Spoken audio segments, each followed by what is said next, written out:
اعوذ باللہ من الشیطان الرجیم بسم اللہ الرحمن الرحیم ومن الناس من یقول آمنا باللہ وبالیوم الآخر وما هم بمؤمنین۔ یہ سورہ بقرہ کی آیت نمبر 8 ہے۔ بعض لوگ ایسے ہیں جو کہتے ہیں ہم اللہ پر اور قیامت کے دن پر ایمان لائے ہیں، یعنی وہ کہتے ہیں کہ ہم اللہ پر اور قیامت کے دن پر ایمان لائے ہیں، دل کی تصدیق کے بغیر محض زبان سے دھوکہ دینے کے لیے کہتے ہیں۔ یہ کون کہہ رہا ہے؟ اللہ کہہ رہے ہیں کہ یہ آپ کے سامنے تو کہتے ہیں کہ ہم اللہ پر ایمان لاتے ہیں، قیامت کے دن پر ایمان لاتے ہیں، لیکن زبان سے دھوکہ دینے کے لیے کہتے ہیں کہ ہم اللہ کی وحدانیت اور یوم آخرت اور جو کچھ نبی اکرم صلی اللہ علیہ وسلم لے کے آئے سب پر ایمان لاتے ہیں۔ وما ہم بمؤمنین، حقیقت میں یہ بالکل مومن نہیں ہے، یہ اہل ایمان کی لسٹ میں داخل ہی نہیں ہے، اہل ایمان کی لسٹ میں بالکل داخل ہی نہیں ہے۔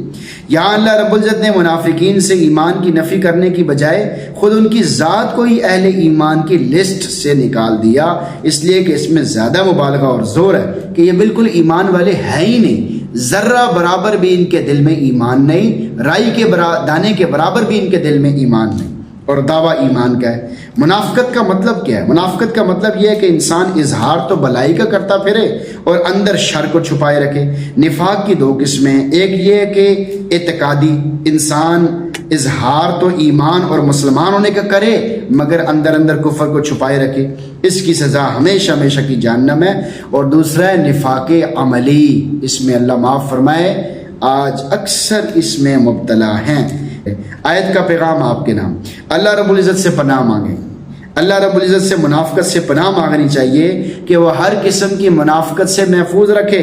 اگر اللہ تعالیٰ کی ذات سے منافقت کے بارے میں پناہ نہ مانگی جائے تو ہر انسان منافقت میں مبتلا ہو سکتا ہے، کیونکہ کچھ پتہ نہیں چلتا، انسان بڑا کمزور ہے، انسان بڑی غلطیاں کوتاہیاں کرتا ہے، پھر بھی اللہ اسے اپنی رحمت سے چلا رہا ہے۔ منافقین کی نشانیاں، نبی اکرم صلی اللہ علیہ وسلم نے عملی منافقین کی 4 علامتیں بتائیں، جن میں بھی ایک علامت ہوگی وہ اسی درجے کا منافق ہوگا، جس میں 2 ہوں گی وہ اس سے بڑا منافق ہوگا، جس میں 3 ہوں گی وہ اس سے بھی بڑا منافق ہوگا، جس میں 4 علامتیں پائی جائیں گی کان منافقا خالصا، وہ پکا منافق ہوگا۔